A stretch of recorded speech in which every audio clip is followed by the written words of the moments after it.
Mais uma vez, Paulo falando aqui, olha, vamos tirar aí a segunda-feira para vocês fazerem a coleta do dinheiro, para quando eu for, a gente poder levar o dinheiro. No momento algum, Paulo está falando assim, vamos passar a orar agora no primeiro dia da semana. Então percebe como não, em momento algum, o domingo, primeiro dia da semana, está envolvido com adoração. Não existe isso aqui. O que a Bíblia fala sobre o domingo, então, é que ele é o primeiro dia da semana, simplesmente isso, nada mais. Né? Olha o que a notinha fala aí. Nenhum desses oito textos se refere ao domingo como dia de adoração, como já tínhamos comentado. Na Bíblia, o símbolo da ressurreição de Cristo é o batismo, e não o domingo. Então, alguns falaram assim, Jesus ressuscitou no domingo, então vamos guardar o domingo. Mas você viu aqui em algum momento falando isso? Não. O símbolo da ressurreição é o batismo. Por quê? Quando você desce ali nas águas, você é sepultado com Cristo. E quando você sai das águas, você nasce para uma nova vida com Cristo. Então, esse primeiro dia, a ressurreição de Cristo, é um símbolo do batismo, não do dia de adoração ou algo do tipo. Entendeu? Então, essa confusão que é feita aí, não, Jesus ressuscitou no domingo, então agora a gente tem que guardar o domingo. No momento algum, a gente viu aqui, nada autorizando isso aí, essa mudança. Você viu? Não está estudando ali. Você viu isso aí em algum momento? Não existe. Esses são todos os textos que falam a respeito do domingo, primeiro dia da semana. Em nenhum deles a gente encontra algo se referindo a esse dia como um dia de adoração. Simples assim. Né? Olha lá, vou passar aqui o slide para ver o que fala ali. Quantos e quais são os textos bíblicos? Aí tem um que a gente leu, vendo ele ressuscitado de manhã cedo no primeiro dia da semana, apareceu primeiro a Maria Madalena, constituída 7 demônios. Então só fala que ele ressuscitou no primeiro dia, só isso. Ressuscitou no primeiro dia, apareceu a Maria Madalena, depois ele vai aparecer aos outros. Então, em nenhum momento diz ali, olha, ele ressuscitou de manhã no primeiro dia, e agora então esse é o dia da adoração. A gente não encontra isso em lugar nenhum, entendeu? Então vamos estudar mais um pouquinho sobre isso aí. O que ocorreria na igreja cristã antes da volta de Jesus, segundo Tessalonicenses 2. Acho que a Angela vai precisar de ajuda aí. Tessalonicenses 2.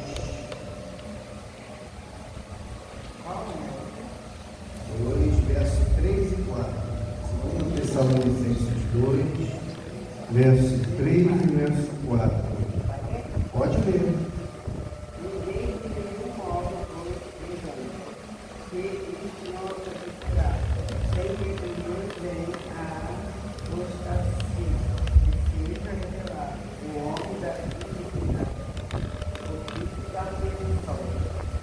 Verso 4.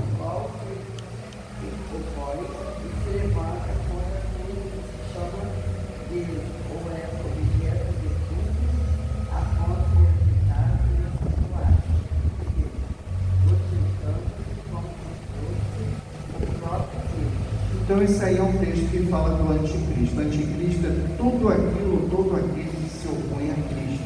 Diz que surgiria aí um anticristo e que esse anticristo, não é? Ele ia levar a igreja a uma apostasia. O que é uma apostasia? Você se afastar das verdades bíblicas. Isso é uma apostasia. Você sai da verdade de Deus e passa a seguir verdades, entre aspas, ou doutrinas humanas e não mais de Deus. Então já era previsto que há algum tempo essas doutrinas, como estava, por exemplo, elas seriam de alguma maneira atacadas por esse anticristo, esse que se opõe, esse poder que se opõe a Deus. Entendeu? E continuando aqui em Daniel agora, a gente tem que ir para o Antigo Testamento. A gente vai ver mais um pouquinho sobre isso. É uma bênção. Daniel, verso 2. Isso.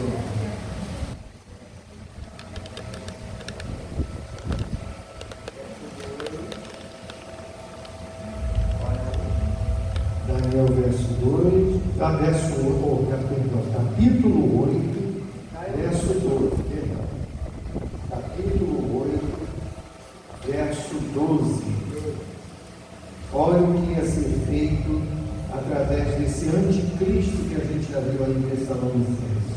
Pode ler. Foi depois ele teve como sacrifício, por causa das transgressões, e deixou por terra habitada, e o que prosperou. Então, as principais ações desse anticristo: deitaria por terra a verdade. Vamos preencher então aqui a nossa lição. O que ocorreria na igreja cristã antes da volta de Jesus? A verdade seria o quê? Vou dar uma palhinha para vocês, ó. A verdade seria jogada por terra. Ó, esse poder do anticristo, o que esse poder do anticristo faria? Jogaria a verdade por terra. A verdade por sábado foi jogada por terra. Não é? E olha o que diz ali o restante: a igreja de Cristo passaria por um período de apostasia, o abandono da verdade, e seria dominada por pessoas que não seguiriam a verdade, introduzindo nela costumes e práticas pagãs. Olha que coisa. Tanto que agora sim vamos entender a palavra domingo. Sabe o que quer dizer a palavra domingo? Dia do Deus Sol. Os pagãos adoravam o sol. O sol para eles é como se fosse um Deus. E eles faziam isso no primeiro dia da semana, como a gente viu aqui. Então, como essa prática era comum no primeiro dia da semana, de adorar o sol, chegou uma época em que esse primeiro dia da semana passou a ser chamado de domingo, dia da adoração ao Deus Sol. Olha que coisa. Então, quando você vai para o domingo, você está adorando tudo, né? Deus. É uma adoração pagã ao Deus Sol. Entendeu agora o que quer dizer a palavra domingo? Que no primeiro dia da semana, os pagãos adoravam o Deus Sol. É o dia deles de adorar o Deus Sol. Idolatria. Paganismo. Olha só, que prática, pergunta número 3, que prática era observada entre os pagãos desde os tempos de Moisés? Olha uma coisa antiga, Deuteronômio 4, agora você vai lá no início da Bíblia. Deuteronômio 4, deixa a boa de Bíblia aí, Dona Marisa. Marisa, boa de Bíblia. Deuteronômio 4, verso 19. Olha o que Deus está falando aí para o povo de Israel através de Moisés, Ângela. Não. 4, Deuteronômio 4, 19. 4, 19. Versículo 19.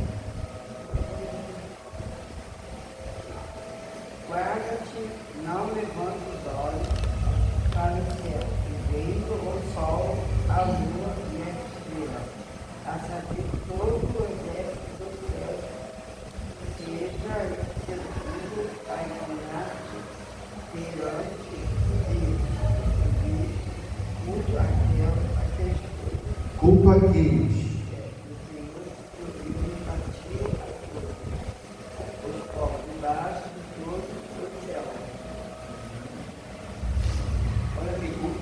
Olha que coisa interessante, aqui em Daniel 8,12 que a gente já leu, diz assim: o exército lhe foi entregue. Que exército é esse? Sol, lua, estrela. Eles começaram a adorar o exército do céu. Sol, lua, estrela. Então a gente vê a profecia se cumprir. Agora, Deuteronômio 17, um pouquinho mais à frente. Deuteronômio 17, versos 2 e 3.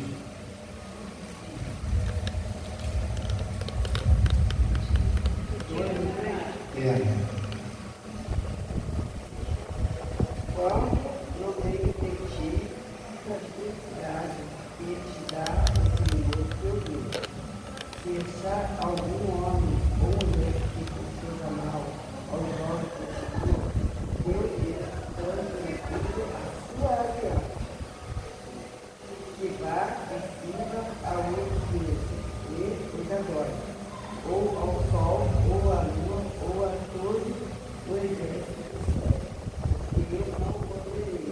Olha o que Deus está dizendo aí. Ele não ordenou ao homem que adorasse sol, lua, estrela, os astros, né, de uma forma geral. Então a gente vê que desde os tempos de Moisés, que o Deuteronômio foi um livro escrito por Moisés. Então, desde aqueles tempos antigos de Moisés, o que já se adorava ali? Vamos para a nossa resposta agora? Adoravam os astros? Adoravam a Deus ou adoravam animais? Os astros. Os astros. Mas em algum momento a gente vai perceber que até animais também passaram a ser adorados. Bezerro, né?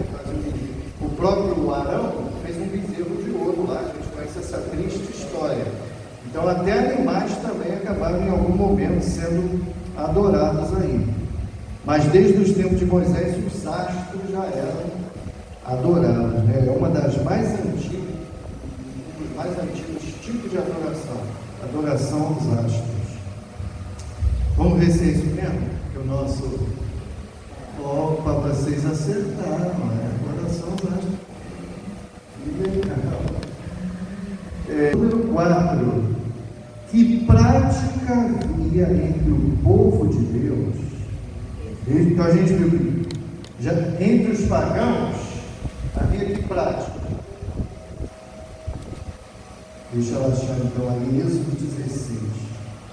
Mas antes de você ler, olha aqui para mim.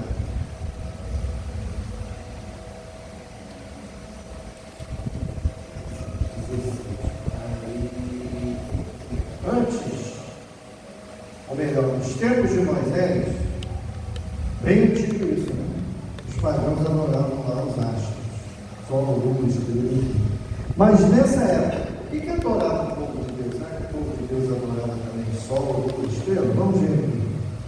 Êxodo 16, 22.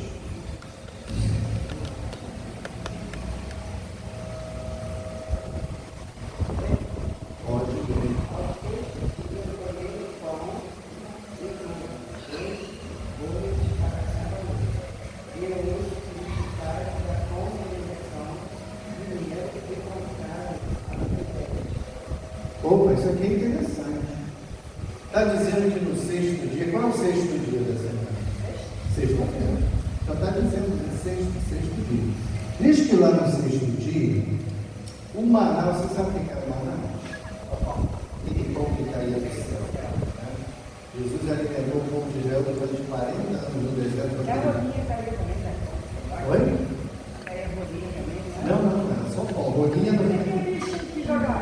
Caiu umas codornizes lá. Caiu umas codornizes. Você não está errado. Legal isso. Mas assim, o verdadeiro alimento que Deus dava ao povo era o maná. Pão que desceu do céu. Você sabe o que o maná representava? Jesus, o pão da vida que desceu do céu. Olha que coisa interessante. Então o maná representava Jesus. Você falou, você caiu a rolinha. Está caindo no céu. Só não podia cair um elefante, você vai matar todo mundo.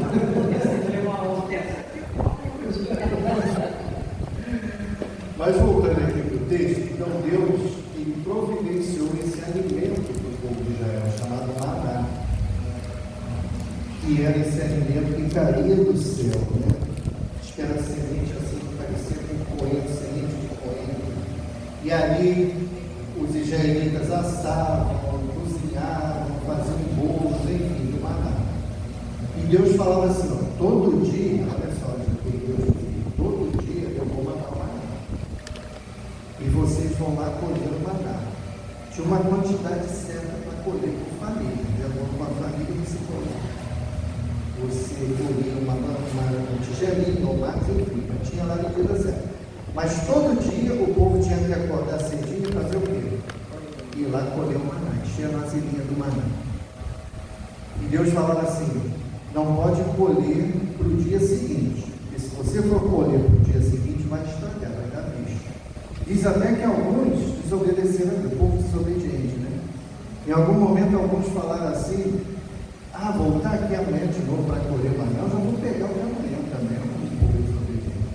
aí o que aconteceu? Colheram em dobro. Dia seguinte, como é que estava o maná? Cheio de bichos, cheirando mal. Então, se você colhesse no dia seguinte, estragava. Mas olha o que Deus fazia aqui na sexta-feira. Na sexta-feira ele falava assim: só na sexta-feira vocês vão colher em dobro. Para trabalhar, sair lá, colher e tal. Por causa do sábado. Então, o sábado vocês não saem para colher. O sábado, no sábado vocês vão colher na sexta. Aí vocês vão colher tudo. Mas sabe o que acontecia? Quando chegava sábado, esse maná, não dava bicho, não estragava. Olha que coisa interessante. Então, Deus dando uma lição já para o povo, que o dia de sábado não era um dia para essas atividades profissionais de trabalho. Não era para isso. O dia do sábado era um dia para adoração. Preparar o alimento. Exclusivamente para adoração. Não era para sair para colher nada, para fazer pão, para fazer nada. Tudo era feito na sexta-feira. Colhia, fazia o pãozinho já do sábado, fazia o bolinho do sábado, tudo na sexta. Por isso que na sexta-feira é chamado dia de preparação. Por quê? Tudo que você precisa ter pronto para o sábado, você vai fazer em que dia? Na sexta-feira, já vai deixar o alimento pronto, a roupa que você vai vir para a igreja já prontinha. Isso é o ideal de Deus. Para no dia de sábado você ir lá e só colocar sua roupinha, vir para a igreja, o alimento está ali, você de repente só vai esquentar para comer e tal, mas nada de ir para a cozinha, cozinhar, cortar, essas coisas todas. Isso não é o ideal para o dia de sábado. Então Deus ensinou isso para a gente.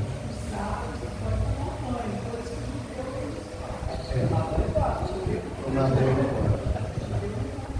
Quando Deus está se referindo a atividades seculares, trabalho, toda essa coisa que vai tomar o seu tempo e você não vai ter tempo para Deus, entendeu? Então todas essas atividades a gente deve deixar de lado no dia de sábado. Por isso que o maná era colhido em dobro no dia da sexta-feira. Mas vamos em frente. Peraí.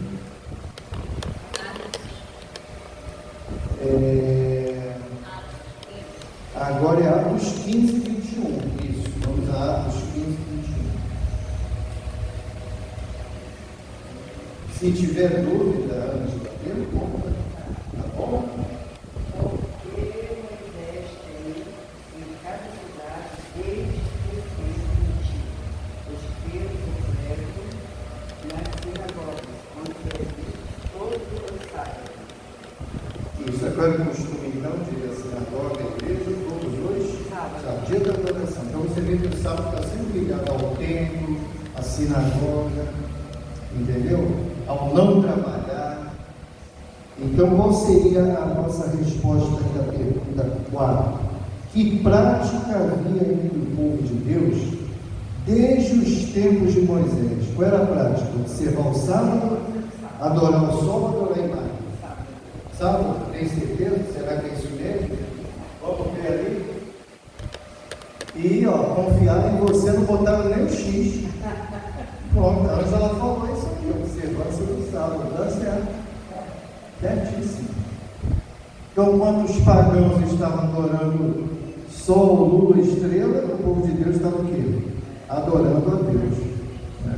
Olha que coisa interessante aí, a prática, o costume do povo de Deus no tempo de Moisés, observar o sábado, adorando a Deus, observando o dia de sábado. Dúvidas até aqui? Não? Podemos ir em frente? Que prática o apóstolo Paulo tinha em comum com Jesus? Porque muita gente por aí às vezes diz: Paulo mandou dizer que o sábado já era. Será que é isso mesmo? Vamos ver o que Paulo fala agora sobre o sábado. Atos 17. Verso 2. Vamos ver o sábado em relação a Paulo agora. Paulo por seu costume, foi procurado e por 3 sábados arrasou com ele, acerca da justiça. Então diz aí que Paulo estava lá na cidade de Tessalônica e todo sábado ele ia estudar a Bíblia com o povo lá de Tessalônica. Ou seja, mais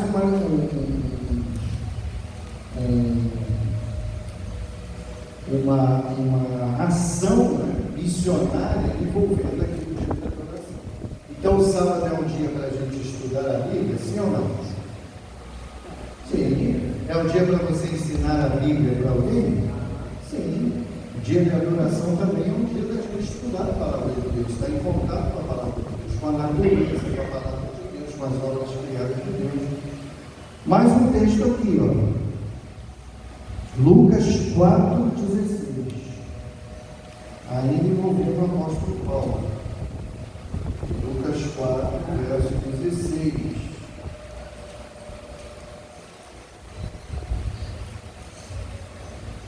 Agora não, né?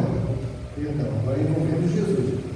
O que Paulo tinha em comum com Jesus no dia de sábado? A gente já viu que Paulo ia à sinagoga, estudava as Escrituras, dava estudo bíblico. E Jesus, dia de sábado?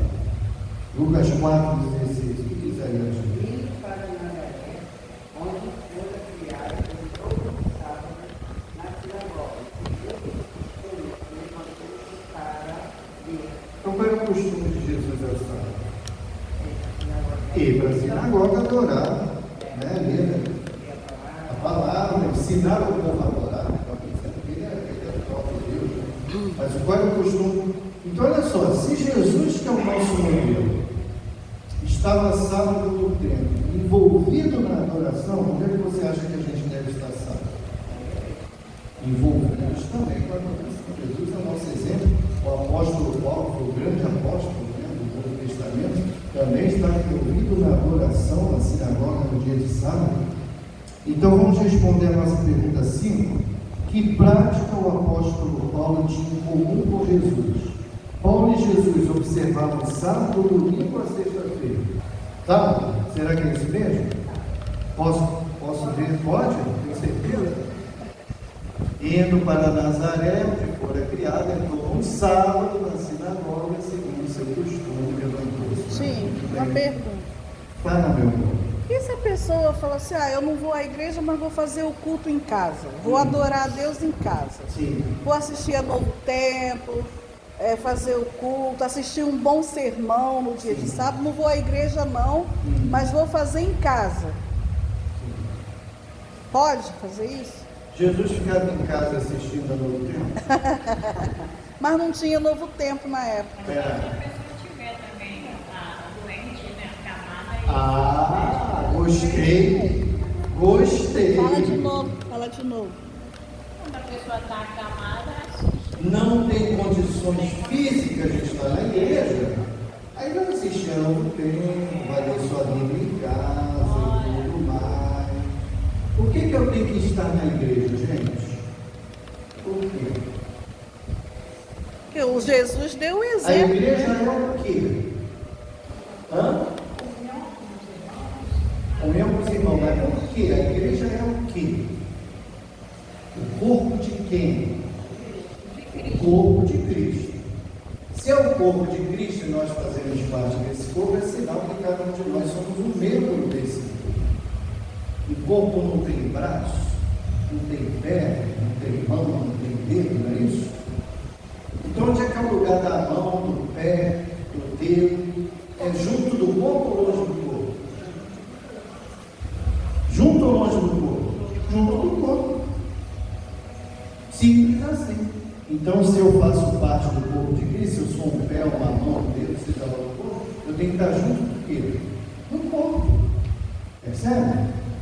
Por isso que esse papo de que eu posso adorar a Deus em qualquer lugar, pode. E eu não preciso de igreja, aí está errado. Todos nós precisamos estar na igreja, porque somos membros de um só corpo, onde Cristo é o que? A cabeça. Tá bom? Respondido a sua pergunta, Totalmente. Ok, então. Vamos em frente? Pergunta número 6. Como Jesus considera certas práticas cristãs que não têm fundamento bíblico? Então, olha só. Adorar a Deus no domingo tem fundamento bíblico? Pelo que a gente estudou até aqui, Ângela? Adorar a Deus no domingo tem fundamento bíblico? Adorar a Deus no domingo tem fundamento? No sábado, né? Posso adorar a Deus também no domingo? Posso. Na segunda? Posso. Na terça? Posso. Mas qual é o dia especial, exclusivo que Deus deixou, única e exclusivamente para adoração? É o sábado.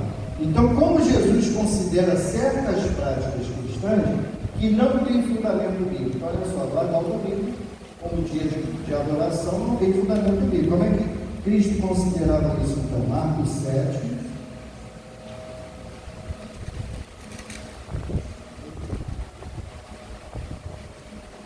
Marcos 7, versículo 6 ao 9. Achou aí? Você pode ler, 6 ao 9.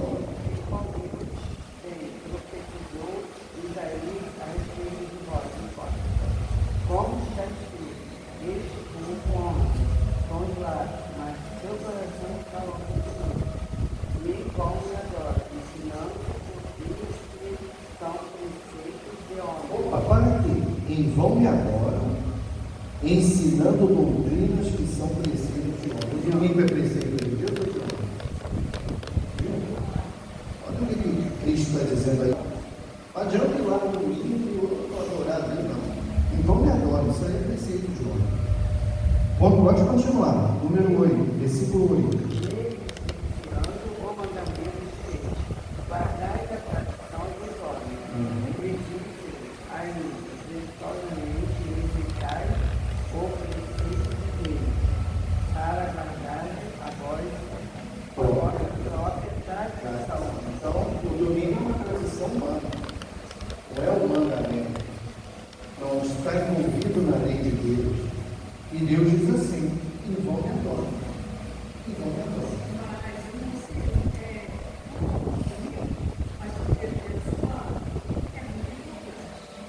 Como assim? Não, eu não entendi. Fala de novo, fala baixinho. Né? Primeiro dia, né, da semana é o certo. Não, hoje popularmente todo mundo chama de domingo. Mas na Bíblia, como a gente viu, não existia a palavra domingo, era sempre o primeiro dia da semana. Mas foi o dia que ele ressuscitou. Sim. Porque se ele não tivesse ressuscitado, não estaria no domingo. Sim. E por isso a gente tem que guardar o domingo? Não, porque não está escrito. Mas ao dia, se ele não tivesse ressuscitado, não estaria no domingo. A ressurreição é símbolo do quê? Não é? A ressurreição é símbolo do quê? Ressurreição é símbolo da vida, tá? Símbolo do Pai? Batismo. A ressurreição é símbolo. Se você me disser que a ressurreição é símbolo do batismo, tudo bem, mas dizer que a ressurreição é símbolo de um dia de guarda, isso não existe. Por que é símbolo do batismo? Porque a ressurreição é símbolo do batismo. Porque na ressurreição você morre, no batismo você morre para a velha vida e ressurge. Olha a ressurreição, ressurge para uma nova vida. Erradamente. Porque pode. É o dia da ressurreição. Mas em momento algum, a gente já estudou aqui, estudamos na última classe bíblica e nessa, em momento algum, Deus autorizou, porque Cristo recitou no domingo, vamos agora aprender domingo como dia de adoração da nação. Em momento algum, Deus autorizou essa mulher. Então isso é uma doutrina de homem, não é de Deus, Deus autorizou. Se eu então estou fazendo algo que Deus autorizou, eu guardo uma doutrina de homem, não de Deus. Logo, então, o fato de muitas igrejas hoje guardarem o domingo é porque por uma má interpretação do que está escrito na Bíblia. Ao contrário da Constituição, ele é tirado. O sábado tem fundamento bíblico. O domingo não tem fundamento. A gente está vendo isso aqui, né? Não é porque eu quero guardar o sábado, não é porque a Bíblia está me dizendo que é sábado. Tá bom. Agora, se eu quero guardar o domingo, o problema é meu, mas Deus está falando que é o sábado. Todos deveriam guardar o sábado, Certo. É a lei de Deus, né? Isso aqui não tem a ver com cultura, com costume, que vai mudar com o tempo, não. A lei de Deus é eterna, é para sempre. E olha que cuidado Deus teve quando deu esse mandamento. Ele falou assim: lembra-te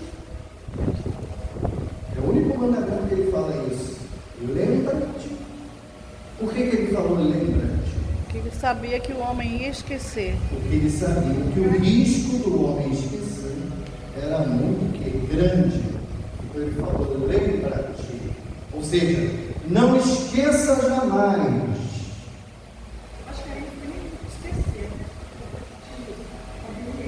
Olha, sim, mas acabou deixando de lado. Esqueceu, deixou de lado. Jogou para o lado. Pode mesmo. Igual a nossa. Ela só tem um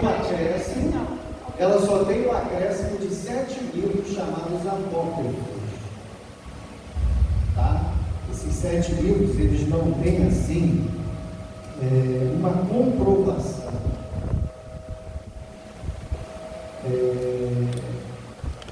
teológica de que eles sejam completamente corretos. Há muitas coisas ali dentro dos livros apócrifos que destoam das outras partes das Escrituras. Tem algumas coisas que concordam, mas tem outras que discordam. Então eles não foram acrescentados ao cânon bíblico, porque a palavra de Deus ela não é incoerente. Diz uma coisa de um lado e vai dizer outra do outro, não pode. Então foram acrescentados alguns livros que realmente se tem a comprovação de que eles foram realmente totalmente inspirados por Deus. Esses apócrifos, a gente vê que muita coisa ali é ideia humana. Então a Bíblia não tem ideia humana. A Bíblia é escrita por homens, mas toda a inspiração dela é dada por Deus. Mas os católicos pegam esses 7 livros e acrescentam a Bíblia deles, acreditando que ali sim são livros inspirados, totalmente inspirados e tal. Mas se você for fazer um estudo profundo disso aí, como já muitos historiadores bíblicos fizeram, se encontra muita incoerência nesses 7 livros. Entendeu, Eliane? Então a única diferença é essa. Lá tem mais 7 livros do que a nossa Bíblia, mas que são livros que têm a sua inspiração interrogada. Não dá para dizer que são totalmente inspirados por Deus, tá bom? Os 10 mandamentos dele e aí do livro de Éfeso. Aí já é o catecismo, né, católico? Não, a própria Bíblia, aquela Bíblia dele, tem, quando chega nos 10 mandamentos, Aí eles alteraram, a alteração deles. guardado mesmo. Aí uma alteração feita. Como se você pegar a Bíblia dos Testemunhos de Jeová, também eles alterações para poder destoar da doutrina deles. Mas assim, se você for aos textos originais, a lei de Deus está lá. Lembra-te do dia de sábado para teu santificar. Entendeu? Eu nunca vi uma Bíblia católica, mas não sei se é verdade ou mentira que está a alteração ali também. Pai nosso, Pai nosso. Tem muitas alterações lá. Existe porque aí você vai tentando adequar aquilo que você segue, enfim. Mas isso são tradições de homens, tá bom? Tirou a dúvida aí?